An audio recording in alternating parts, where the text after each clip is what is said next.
हाँ जी।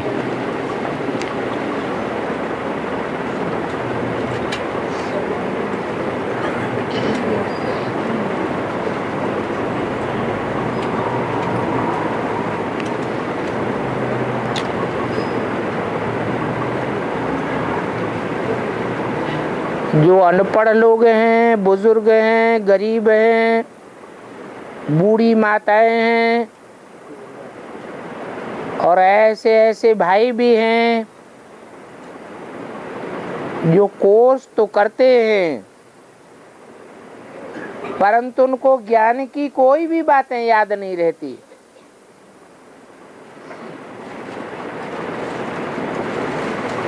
ऐसे लोग भी क्लास अटेंड करने के लिए परमिशन मांगते हैं, भट्टी करने के लिए परमिशन मांगते हैं।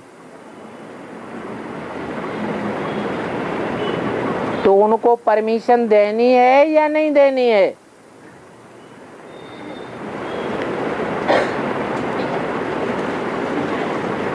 भले ज्ञान की कोई बात याद नहीं रहती है परंतु ये देखना है कि उनकी बुद्धि में भगवान बाप आया हुआ है, ये निश्चय बैठ गया है।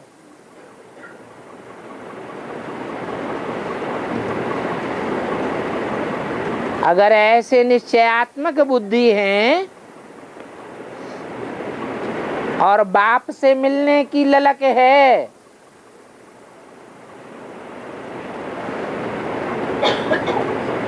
और दूसरों को भी ये बात बताते हैं, संदेश देते हैं कि भगवान आया हुआ है,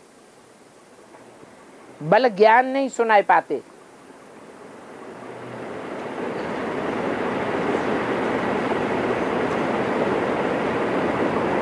तो भी ऐसी बूढ़ी बूढ़ी माताओं को, वयोवृद्ध भाइयों को, अनपढ़ गांवड़े के लोगों को क्लास में आने की भी परमिशन देनी है।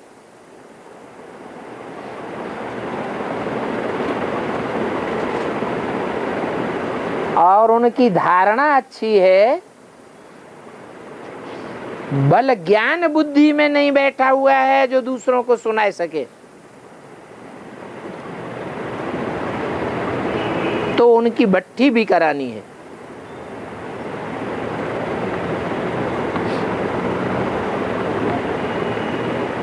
क्योंकि बाबा ने बोला है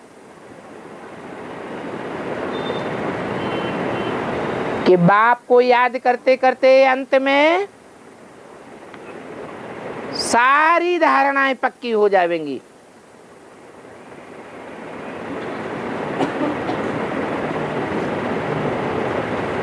ज्ञान का सार बुद्धि में बैठ जाएगा।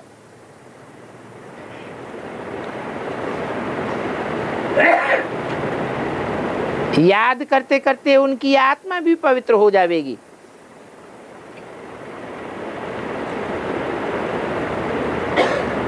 बल दूसरों को नहीं सुना सकते हैं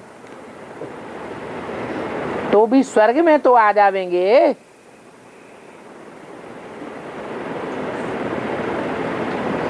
तो ऐसी आत्माओं को वंचित नहीं करना है। और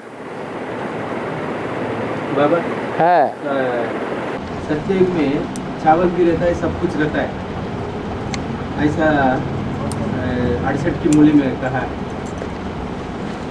तो देवताओं का आहार सिर्फ फल ही बोलता है। हाँ, फिर ये चावल सभी तो रहता है। चावल धान के रूप में होगा या सीधा चावल होगा? ये धान के रूप में होगा। मतलब सिर्फ अगर धान होगा तो धान को कूटेगा कौन? या मशीनें कारखाने लगाए जाएंगे? हैं? नहीं, मशीनें कारखाने तो नहीं होंगे। कूटने की मशक्कत भी नहीं करनी पड़ेगी। तो चावल का बेहद का अर्थ बताया कि जो भी आत्माएं होंगी वो चावल के रूप में होंगी, जिनका देह अभिमान का छिलका उतरा हुआ होगा। वहां धान्य को पकाने की जहमत नहीं उठानी पड़ती है, सिर्फ फली का लेता है। हाँ जी।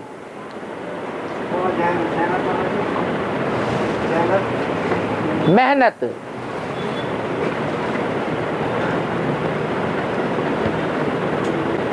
और बाबा एक बार बाबा को पौधा में दे दिया तो फिर बार बार देना है।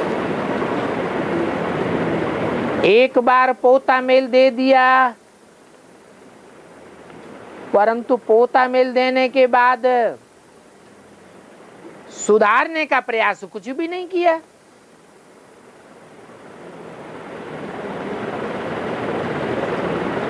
और फिर दोबारा पोता मेल लिख करके दे दिया, तीसरी बार दे दिया और फिर बार बार देते रहे।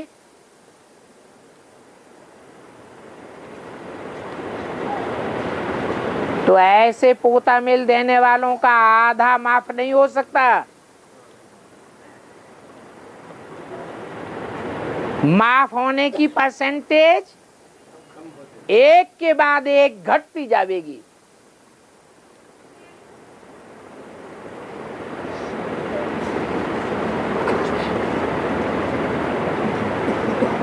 सौ गुना बोझ तो नहीं चढ़ेगा, लेकिन आधा 50 गुना तो चढ़ेगा।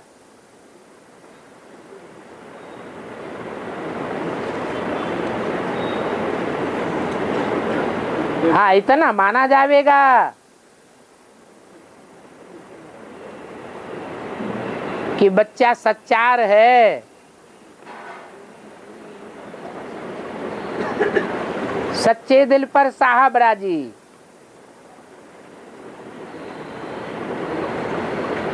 आज नहीं तो कल उम्मीद है सुधरने की।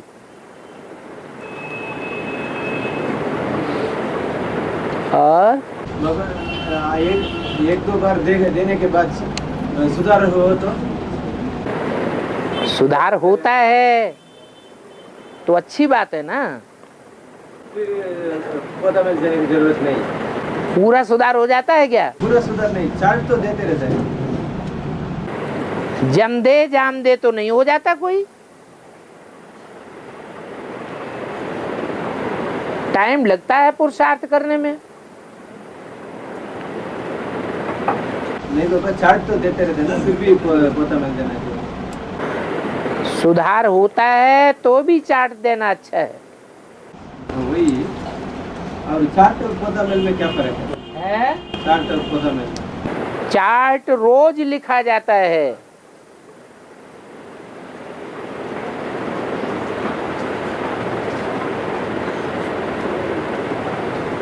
चार्ट का पूरा प्रोफार्मा बना हुआ होता है। वो जो रोज रात को सोते समय 5 मिनट 2 मिनट देकर लिख लेना चाहिए।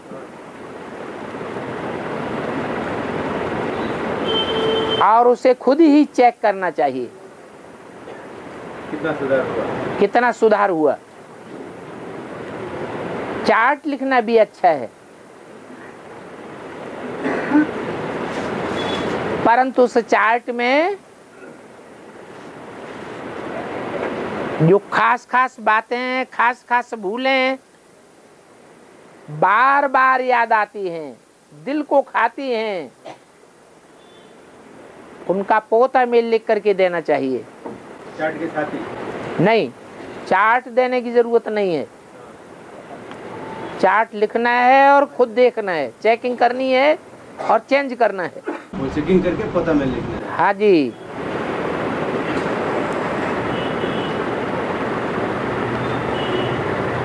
शंकर को हमेशा याद में बैठा हुआ दिखाते हैं।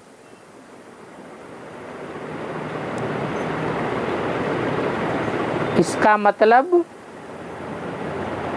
उनका पुरुषार्थी जीवन हो गया।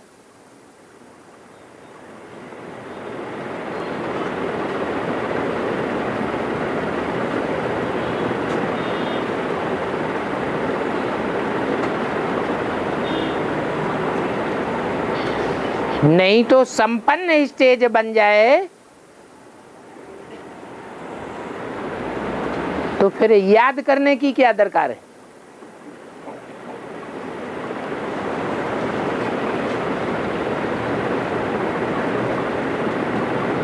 तो याद के रूप में उनकी पूजा होती है।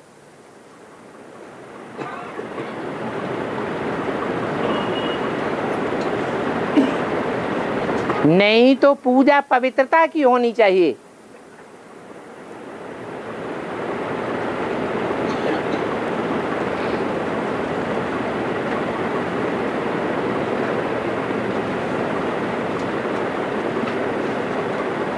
इस दुनिया का विनाश होगा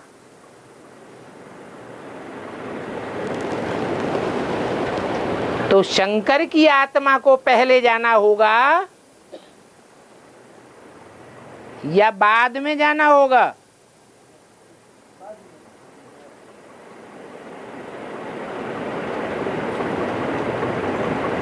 बाद में क्यों? जब याद ज्यादा करता है तो पहले ही उड़ जाना चाहिए।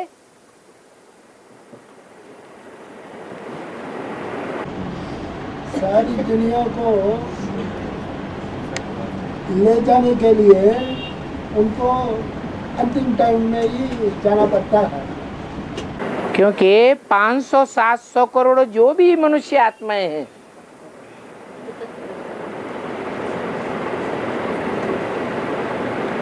अंतिम आत्मा तक भी उनकी ड्यूटी है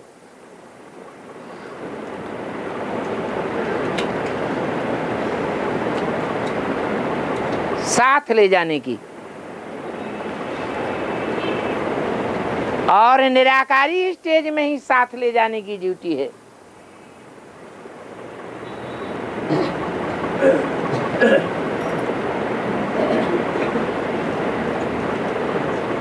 अंतिम विनाश होगा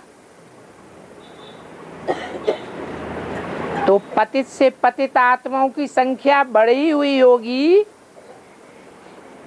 या घटी हुई होगी? है बड़ी हुई जो आत्माएं एक जन्म ही लेती हैं,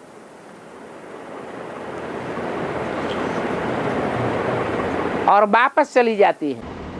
200 करोड़ है ना बाबा, है 200 करोड़ हो सकता है। जो भी कीड़े मकोड़े मक्सल जिनकी मनुष्य आत्माओं में गिनती नहीं है,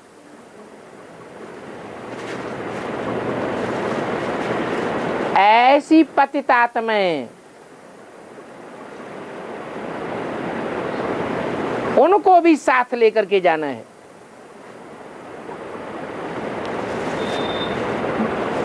इसके लिए कोई निमित्त है या नहीं है?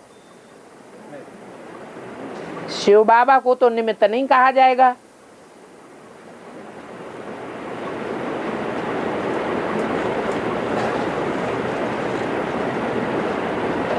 निमित्त माने साकार या निराकार? साकार। तो जब ऐसी आत्माओं की संख्या बढ़ रही है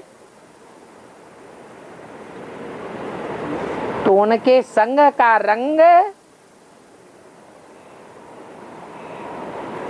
शंकर की आत्मा को प्रभावित करेगा या नहीं करेगा?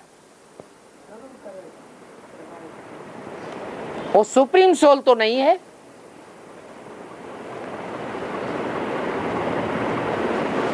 मनुष्य आत्मा ही है या भगवान है? मनुष्य आत्मा ही है। बल याद के बल पर देवता बनती है।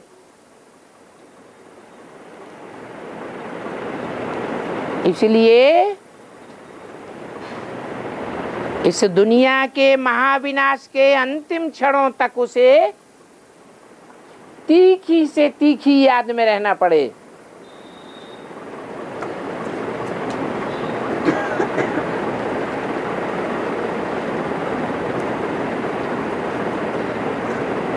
याद और पवित्रता,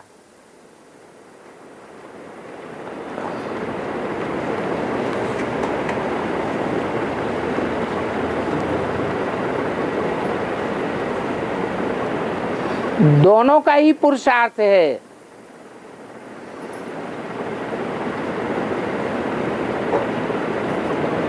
परंतु उनके पार्ट में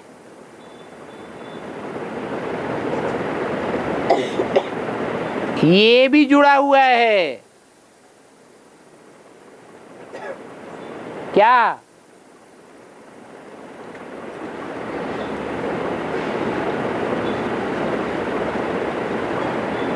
जो सबको उनकी पहचान में फेल कर देता है।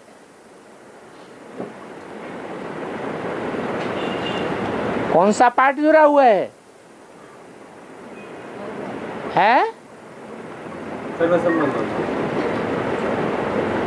सर्व संबंध तो बाप से है, सुप्रीम सोल बाप से।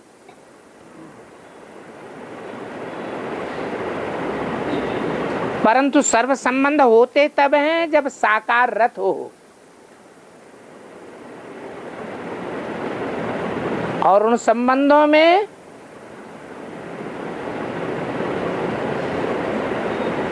सबका लगाव नहीं हो सकता।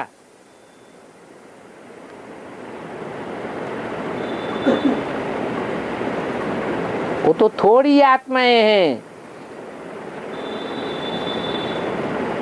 जो राजयोग सीख करके सर्व संबंधों की रचना लेती हैं। कितनी आत्माएं हैं? 16,108।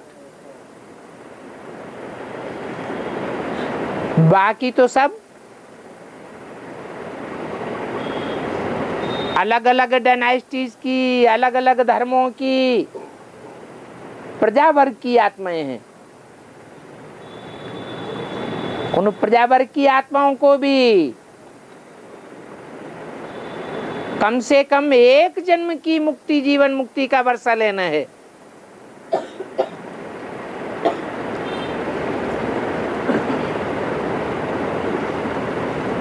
तो याद तो उनको भी करना है।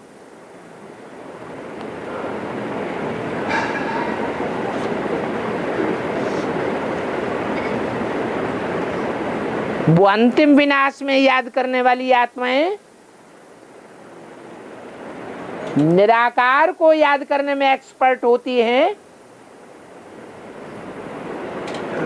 या साकार के निराकारी स्टेज को याद करने में एक्सपर्ट बनती हैं।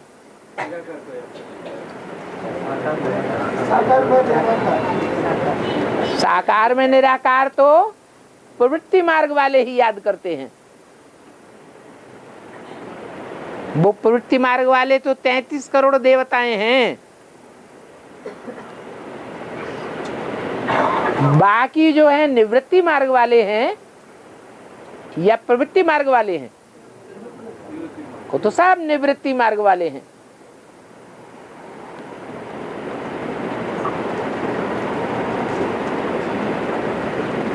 उनकी बुद्धि में किसकी याद छपती है?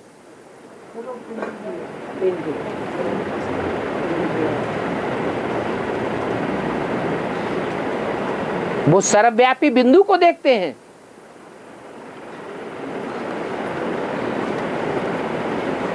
सारी दुनिया में ये ज्ञान फैल जाता है, भगवान सर्वव्यापी है।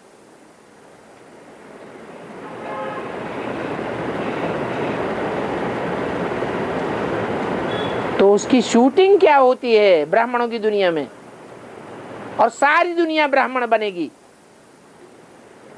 उनकी याद सारी मन में होता है। किसकी याद? निराकार की या साकार की? सहज याद किसकी आती है? साकार की सहज याद आती है। ऐसे भी परंपरा रही है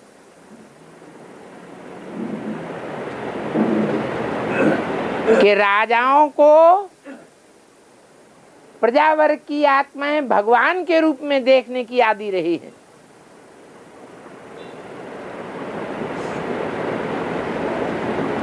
तब उनके डायरेक्शंस को फॉलो करते रहे हैं।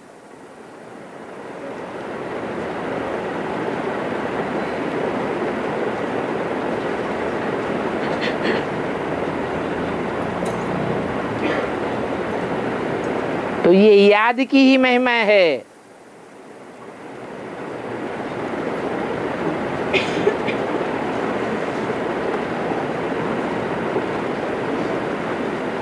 वो पार्ट है।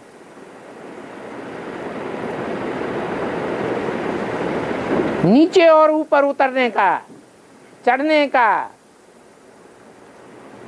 घड़ी घड़ी नीचे घड़ी घड़ी ऊपर।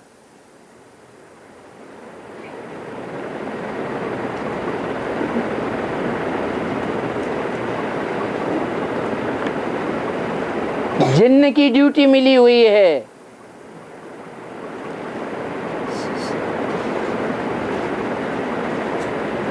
जिन्नात एक होते हैं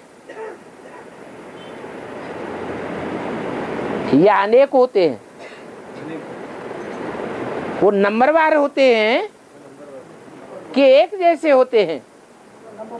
नंबरवार होते हैं।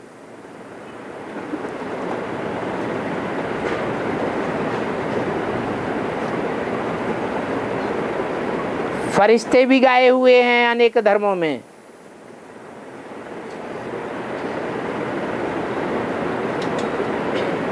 वो भी एक नहीं होते, अनेक होते हैं।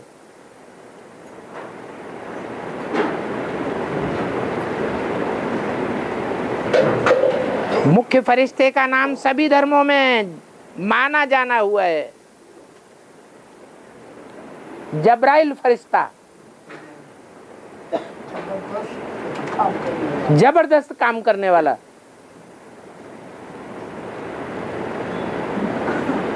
तो क्या जबरदस्त काम करता है?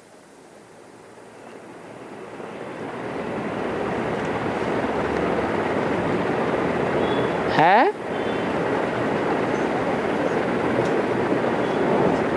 तो उसे एक ही पुरुषार्थ से विश्व की बादशाही ले लेता है। याद का पुरुषार्थ है।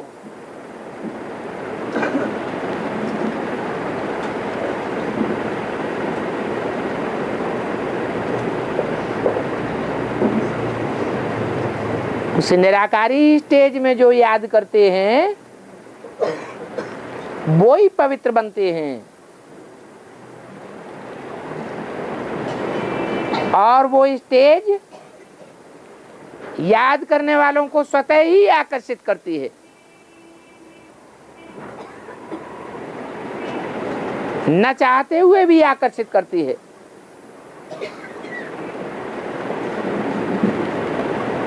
और ये माता जी का क्वेश्चन है, 2018 में ब्रह्मा बाबा का पढ़ाई खत्म हो जाता है। 2018 में हाँ ब्रह्मा बाबा का पढ़ाई खत्म हो जाता है। हाँ जी, और उसका सूक्ष्म शरीर भी खत्म हो जाता है। हाँ जी। तो वो जन्म 36 में ही है? वापस जन्म 36 में ही रही। हाँ, कभी बीच में वो किधर रही? एक ही शरीर में दो आत्माएं काम करती हैं। उसका सूक्ष्म शरीर खत्म हो गया। सूक्ष्म शरीर खत्म हो गया। सूक्ष्म शरीर जो है वो तो उन आत्माओं में प्रवेश करता है जो और धर्मों की हैं। जो सूर्यवंशी हैं वो तो खुद ही बीज रूप है, उनमें प्रवेश करने की बात नहीं है, उनका साथ निभाने की बात है।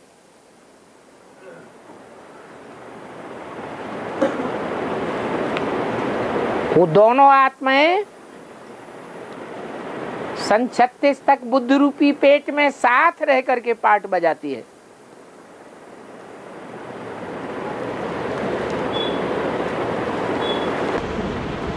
माता जो बोलते हैं वो भी प्रवेश ही है ना, है वो भी प्रवेश ही है ना।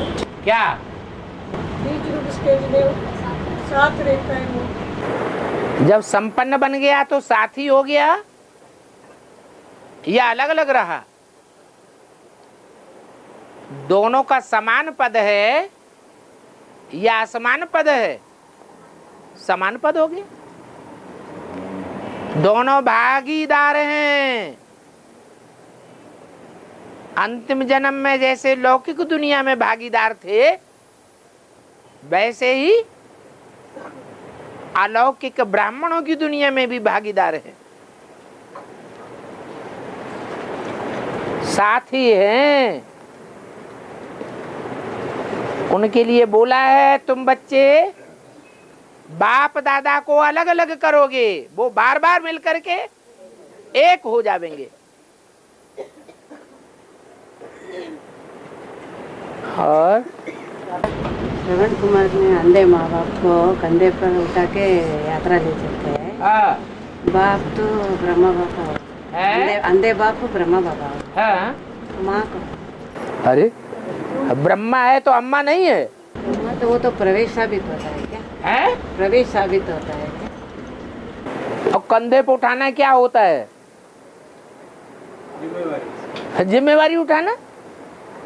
मम्मा तो बाबा, मम्मा और बाबा दोनों की जिम्मेवारी किसके ऊपर है? और ये माता जी का दूसरा क्वेश्चन है कि ब्रह्मा बाबा जीवित रहते थे तभी जब काली सेवा केंद्र बनाया, हाँ, तो आपका भी विशेष सोमनाथ मंदिर स्थापना लगा, उसके निमित्त कौन बनाया गया? राजा विक्रमादित्य।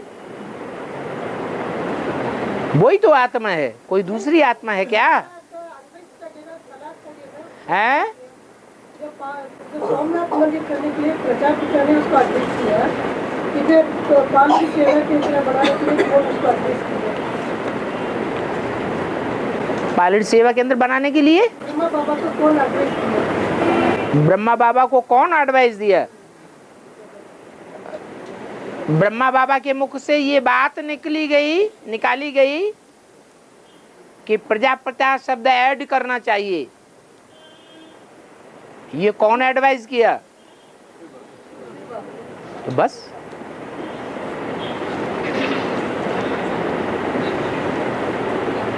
और विष्णु के सुदर्शन चक्र जो दिखाते हैं, वो चक्र में कांटे कांटे रहता है ना, ये क्यों? कांटा माने तीर।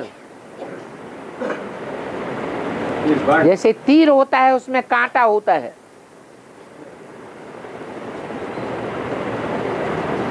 तीर में एक कांटा होता है और सुदर्शन चक्र में अनेक कांटे। ढेर के ढेर कांटे हैं।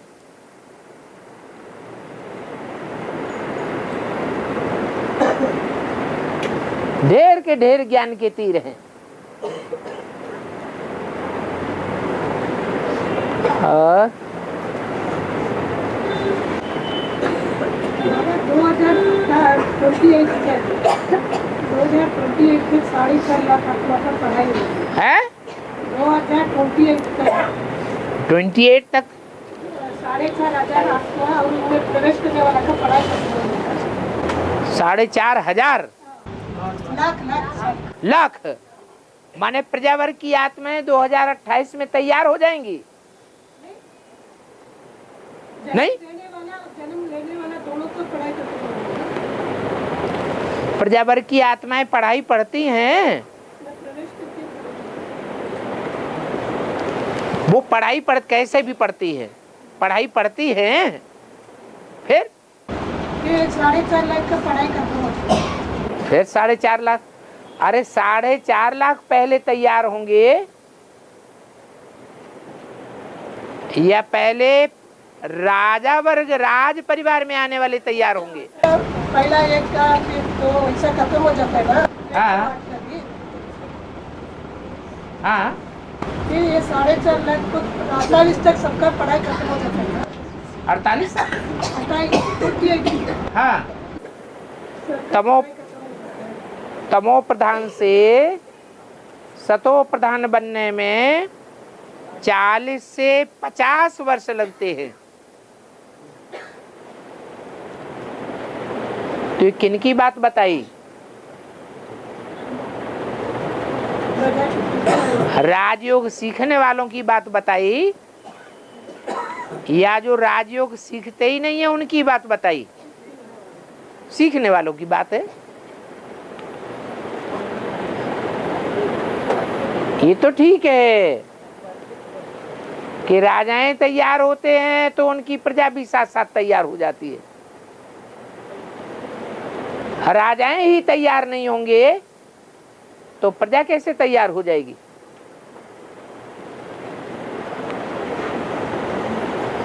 और 36 तक कितना आत्मा रहेगी? 2036 तक। आखिरी विनाश 5-7 रोज का होगा। जैसे दिवाली पर बच्चे पटाखे छोड़ते रहते हैं रात में, पटाखे छोड़ते छोड़ते थक जाते हैं तो क्या करते हैं? हैं? सारे ही धड़ाके एक साथ कर देते हैं। तो ऐसे ही 5-7 रोज में सारा खेल खलास हो जाएगा।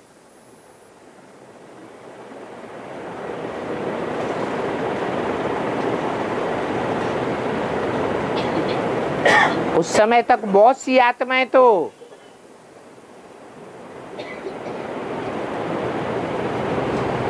अकाले मौत में शरीर छोड़ करके सूक्ष्म वतनवासी बन जाएंगी, अर्थात भटकती रहेंगी। पृथ्वीवासियों में प्रवेश करती रहेंगी। बाकी जो शरीरधारी रहेंगे वो अंतिम विनाश में हाय हाय करके मर जाएंगे।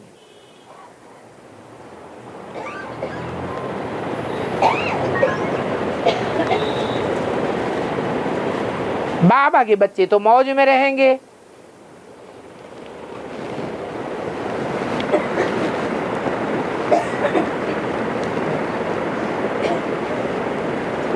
और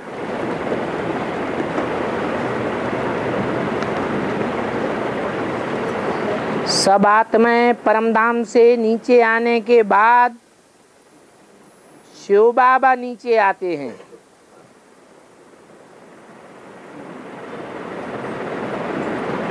ऐसे एक सीढ़ी में पॉइंट है,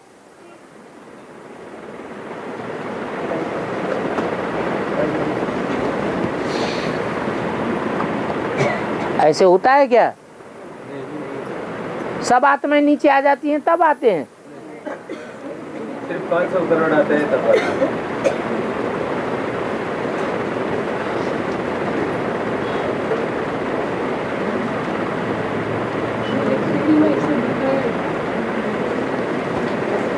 मनुष्य आत्माओं की बात बताई होगी,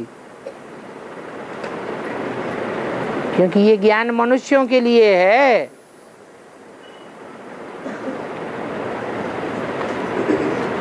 जो कीड़े मकोड़े जैसे जिंदगी बिताने वाले हैं, आए और आते ही खलास हो गए।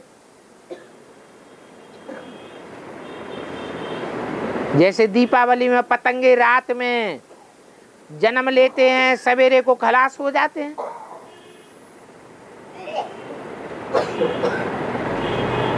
वो थोड़ा ही मन का उपयोग करते हैं।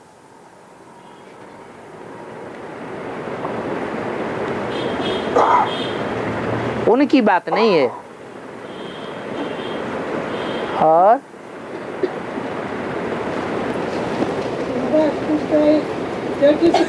क्या वो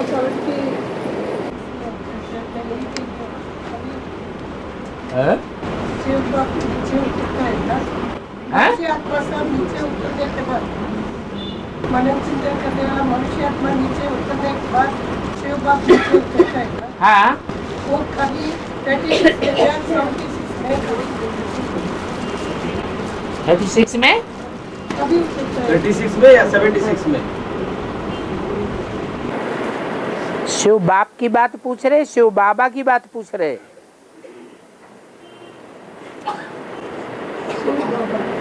शिव बाबा की बात पूछ रहे।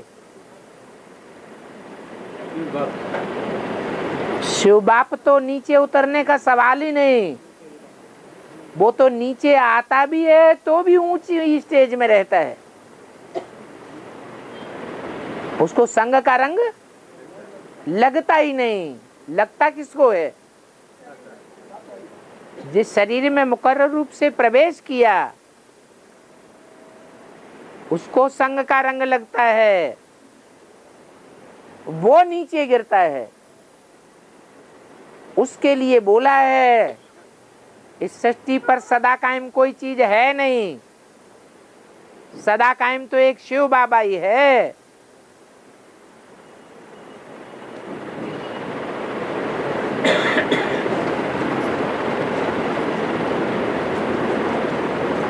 तो साकार नीचे उतरेगा या निराकार नीचे उतरेगा? साकार नीचे उतरता है। तो शास्त्रों में दिखाया गया है कि प्रजापिता को भी अहंकार आ गया, शिवो हम, मैं ही भगवान हूं, मैं ही सबसे ऊंचते ऊंच हूं। तो बकरे का मुख दिखाया गया है।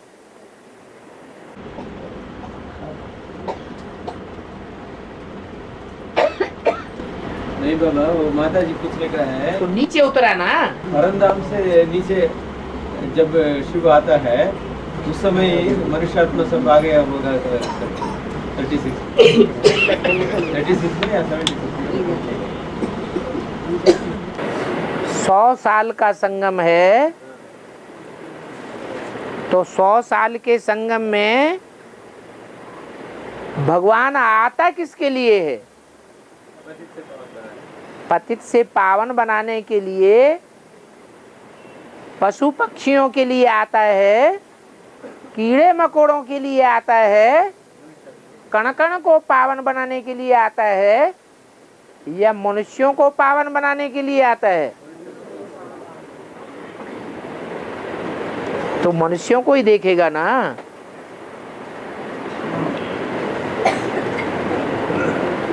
और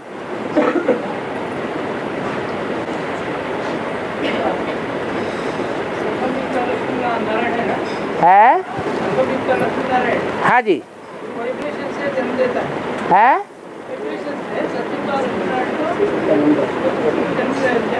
वाइब्रेशन से। हाँ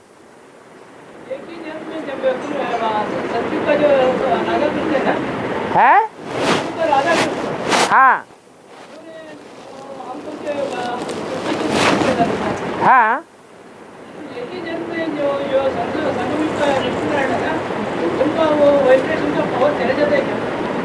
संगम युग है तो ऊंचते ऊंच पावर है, और संगम युग नहीं है तो वो ऊंचते ऊंच पावर भी नहीं है।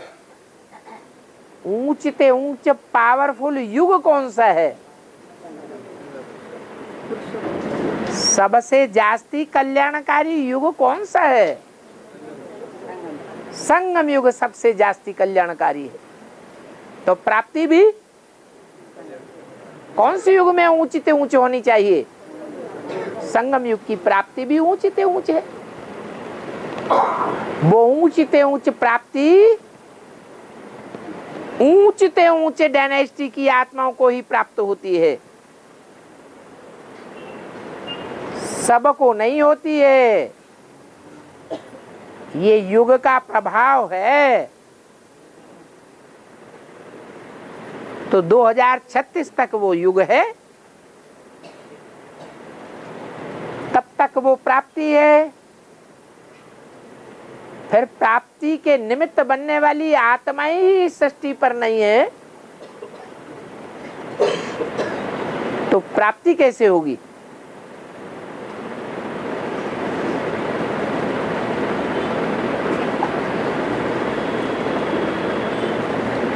और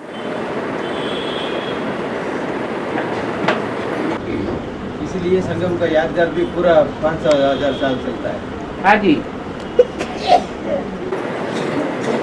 ब्रॉड ड्रामा और उसकी फिर शूटिंग होती है।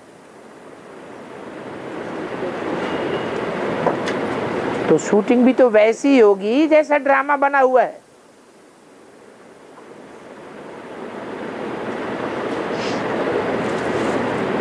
और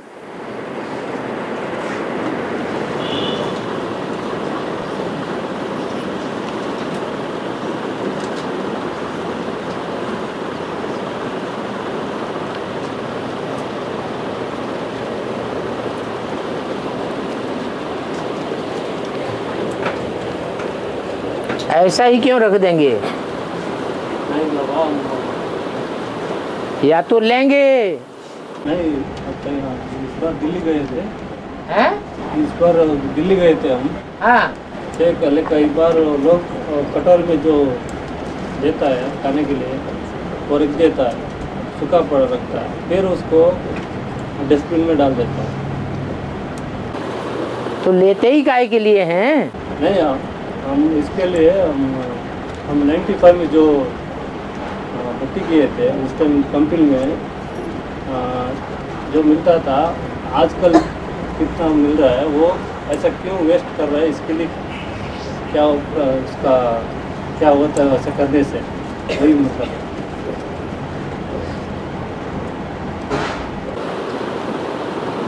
जो जगन्नाथ भंडारी की आत्माएं नहीं होंगी,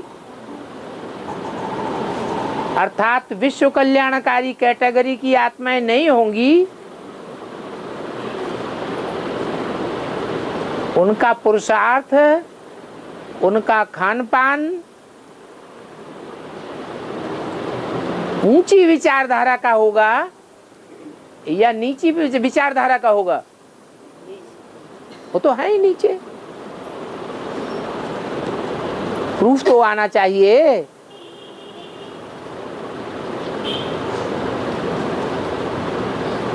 ये तो छोटा सा यज्ञ है। जगन्नाथपुरी में, जगन्नाथ भंडारे में कितना चावल बनता है भोग में, कितनी भावना से लेते हैं।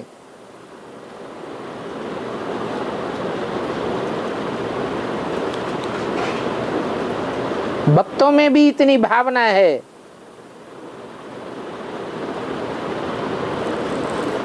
तो जो वारसदार बनने वाले हैं उनमें तो कितनी भावना होनी चाहिए।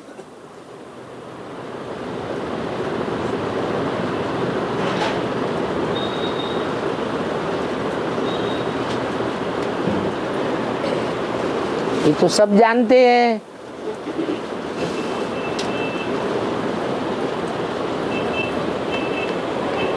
कि जगन्नाथ भंडारा ज्यादा मीठा होता है, ज्यादा अच्छा होता है, लुभावना होता है।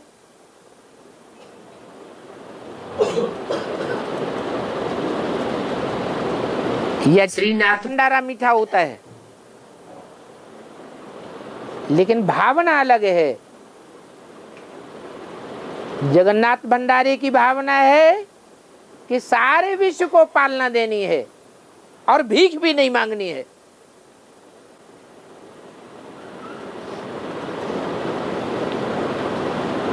तो थोड़े में गुजारा करना पड़े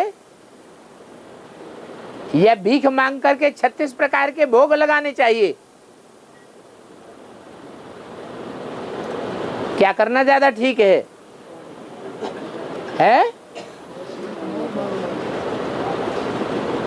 यहां मांगेंगे तो वहां भी मांगते ही रहना पड़ेगा,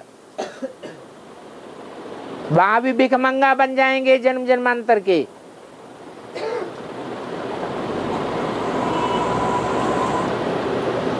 यहाँ मान रखेंगे बाप का, बाप के यज्ञ का,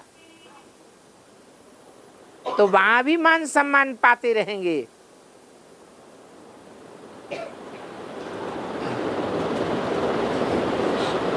इतना ज्ञान सभी में नहीं होता है।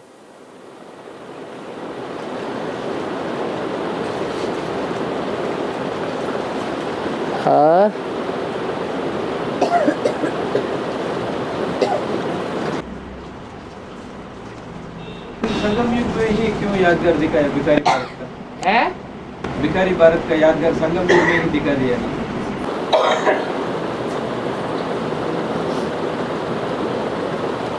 आपने सीढ़ी को ध्यान से नहीं देखा।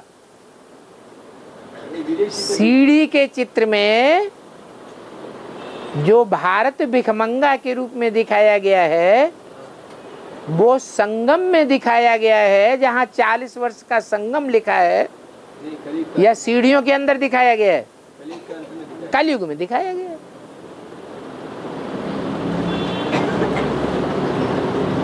संगम में तो हम साहबजादे हैं,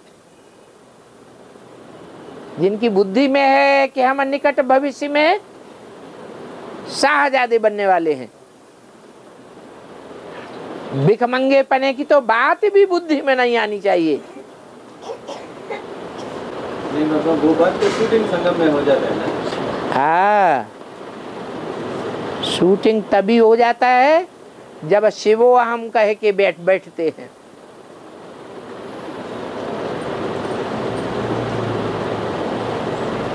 अहंकारियों को नीचे देखना पड़ता है या निरहंकारी को नीचे देखना पड़ता है? अहंकारियों को नीचे देखना पड़े।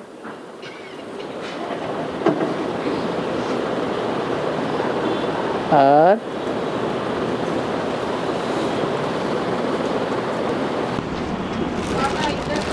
छोटा घर में लेने को पापा भी छोटा छोटा करके रहते हैं। हाँ, पैसा नहीं तो उधर भी पैसा नहीं है। क्या क्या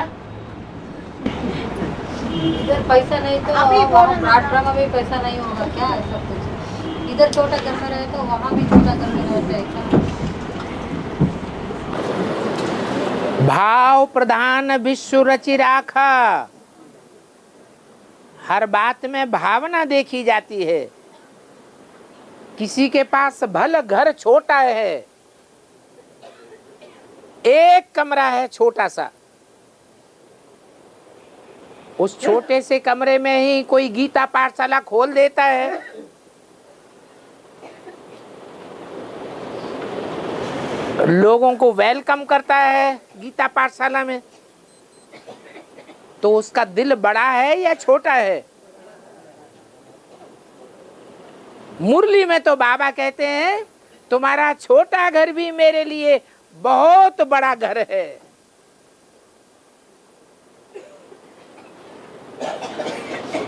उस छोटे से घर में ही खाना बनाना,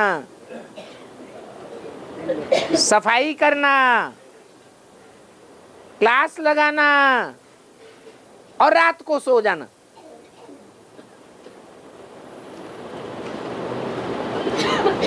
सिंध हैदराबाद में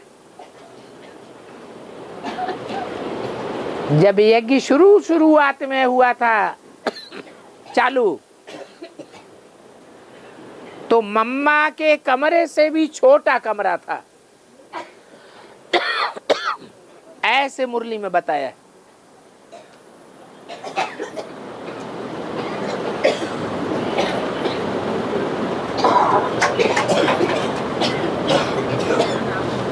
तो ऐसे नहीं है कि जो यहाँ गरीब होंगे वो वहां भी गरीब हो जाएंगे। यहाँ जिनका छोटा घर है वहां भी छोटा घर हो जाएगा।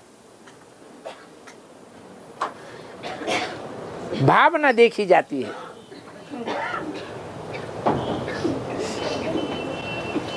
कपड़ा भी है बाबा। है कपड़ा भी है। कपड़ा तो बाबा कहते हैं 8 चकत्तियों वाला कपड़ा पहनो, आगे चल करके विनाश होगा तो ये कपड़े के कारखाने रह जाएंगे। रह जावेंगे। फिर इन्हीं कपड़ों में चकत्तियां लगानी पड़ेंगी कि नहीं? लगाएंगे कि नहीं लगाएंगे कि नंगे? लगाएंगे ना। तो बाबा कहते हैं अभी से प्रैक्टिस डाल लो।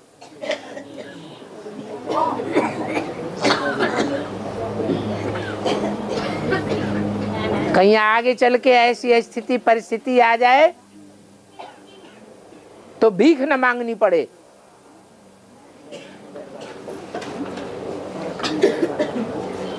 मान मर्तबे को कहीं चोट न पहुंचे।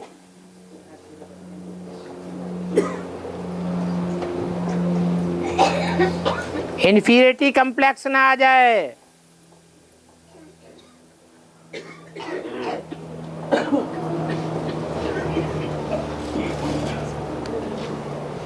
सादा जीवन, उच्च विचार।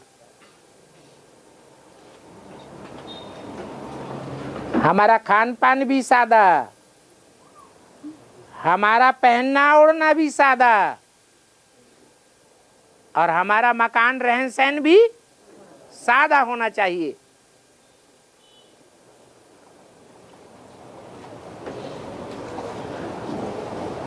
और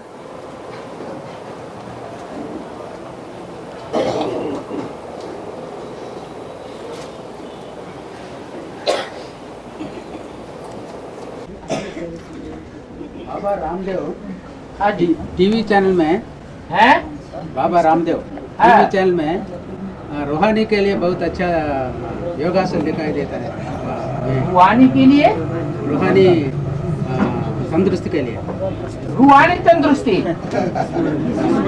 अरे जिस्मानी सॉरी तो खिचड़ी बना देते हैं। है उनसे मिलते जुलते रहते कि नहीं? फॉलो कर सकते मैं।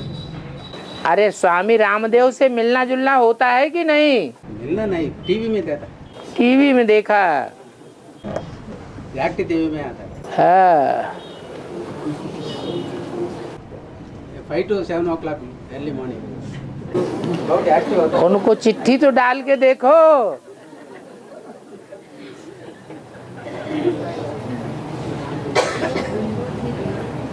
शरीर वृक्ष है और आत्मा बीज है। बीज को पानी देने से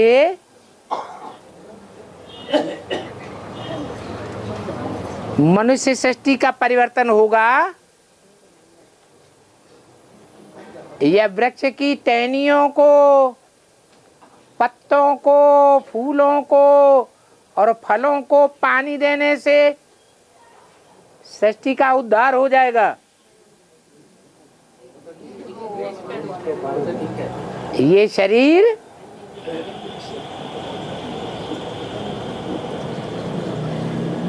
आत्मा रूपी बीज का पेड़ है।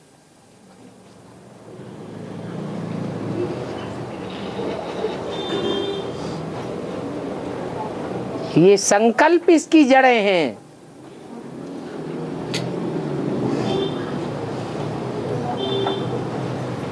ये कोई नई बात नहीं है।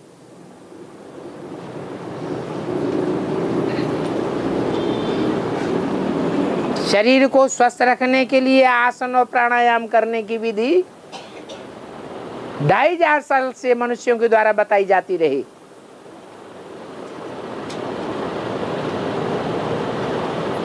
इससे आत्मा का कल्याण नहीं हुआ है, और जब आत्मा का कल्याण नहीं होता है, बीज का परिष्कार नहीं होता है, तो पौधा या पेड़ का परिष्कार नहीं हो सकता। शरीर टेढ़े मेढ़े होते जा रहे हैं, आंखें अंदर घुसी जा रही हैं, चेहरे काले होते जा रहे हैं, चमड़ी की शोभा बिगड़ती जा रही है, शक्ति क्षीण होती जा रही है। ये आसन और प्राणायाम करते करते एवरेज आयु घटी है या बढ़ी है? चिट्ठी डाल के पूछो।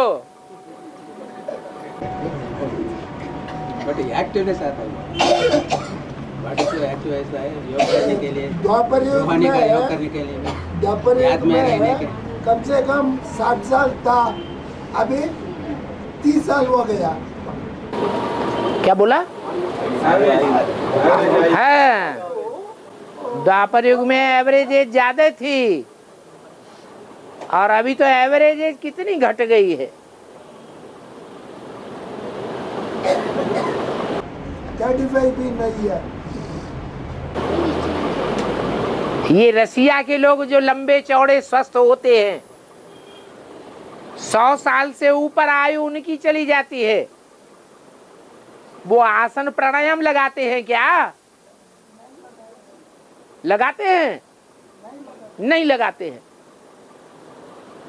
ये बात भी उनसे पूछो।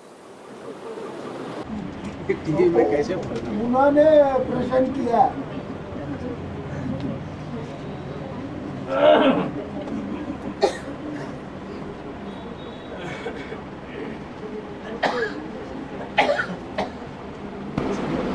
ब्रह्म कुमार कुमारियाँ और ब्राह्मण ब्राह्मणी अलग अलग शब्द है। ब्रह्म कुमार कुमारियाँ और ब्राह्मण ब्राह्मणी वो अलग अलग शब्द है, वेद का अर्थ अलग अलग है, बाबा एक ही है। ब्राह्मण ब्राह्मणी दुनियावी हिसाब से भी हैं और ब्राह्मण ब्राह्मणी और कुरियों के भी हैं। 9 कुरियां हैं ब्राह्मणों की। बाहर की दुनिया में भी 9 कुरियां मानी जाती है। बेसिक ब्राह्मणों में भी 9 कुरियों में से 8 कुरियों के ब्राह्मण वहां देखे जाते हैं।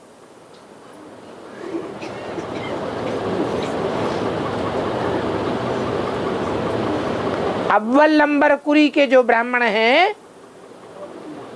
बेसिक में, वो टूट टूट करके इधर आ रहे हैं।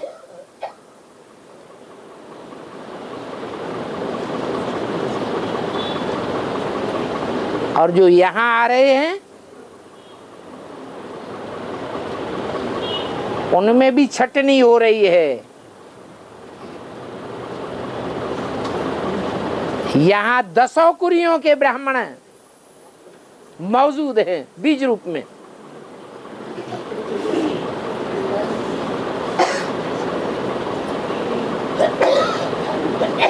बाहर की दुनिया में कहते हैं सिर्फ कि हम ब्राह्मण हैं,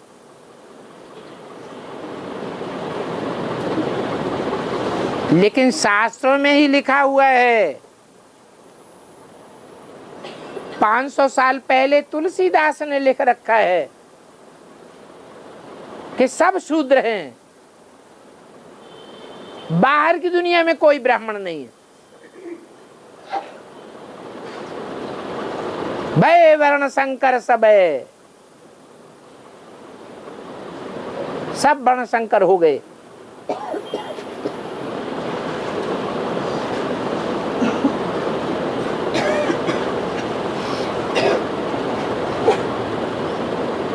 तो ब्राह्मणों की कही जाने वाली 3 दुनिया हैं।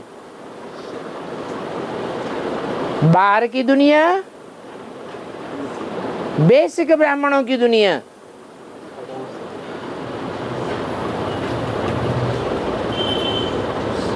वहां 8 कुरियों के ब्राह्मण हैं।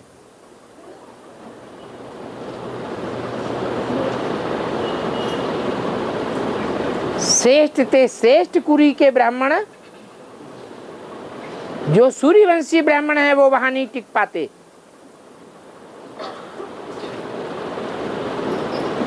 टूट टूट करके एडवांस में आ रहे हैं।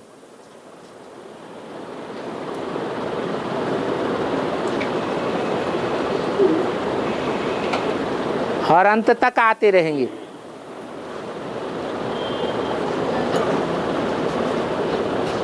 यहाँ एडवांस में बीज रूप स्टेज में 9 कुरियों के ब्राह्मण हैं।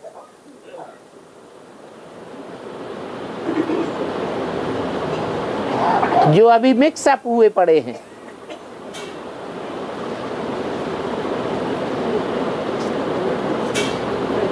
निश्चय बुद्धि और अनिश्चय बुद्धि के आधार पर डिक्लेयर होते जा रहे हैं। आदि से अंत तक परसेंटेज में ज्यादा से ज्यादा जो निश्चय बुद्धि हो करके रहेंगे वो सूर्यवंशी साबित होंगे।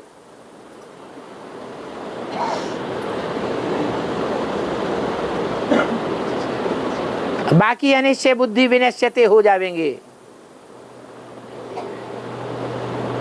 नीची कुरियों में जाकर के पद पावेंगे।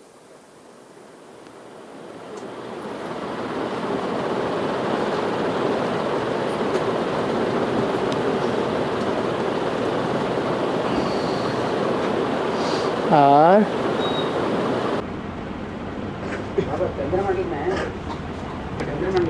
चंद्रग्रह में 3 लाख तो लोग already registered sites real estate चलता है अंदर, ऐसा बोलता है। क्या हुआ? 3 लाख लोग रजिस्टर कर दिया फ्लैट्स चंद्रमंडल में, ऐसा बोलता है टीवी में। ये क्या है? कौन बोल रहा है? 3 लाख टीवी में ऐसा आता है बाबा, टीवी में। दुनिया में से 3 लाख लोगों ने चंद्रमा पर प्लॉट खरीद लिया है।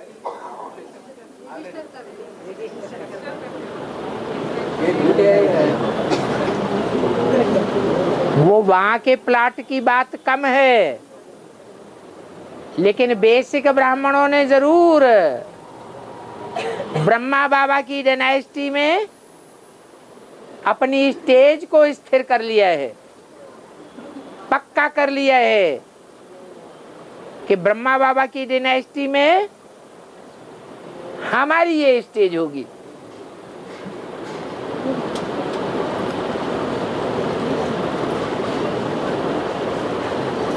और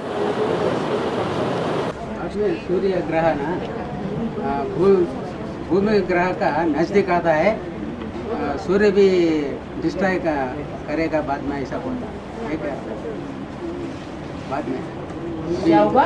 नजदीक आता है भूग्रह का, भूमि का नजदीक आता है सूर्य, बाद में सब पानी समुद्रों का पानी सुखा जाता है, ऐसा बोलता है। सूर्य भी वैनिश हो जाएगा, ऐसा बोलता है। खूब टीवी देखते हो बैठ के।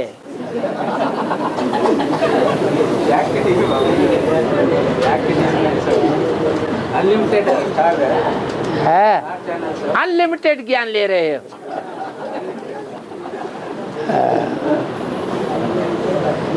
ओम शांति।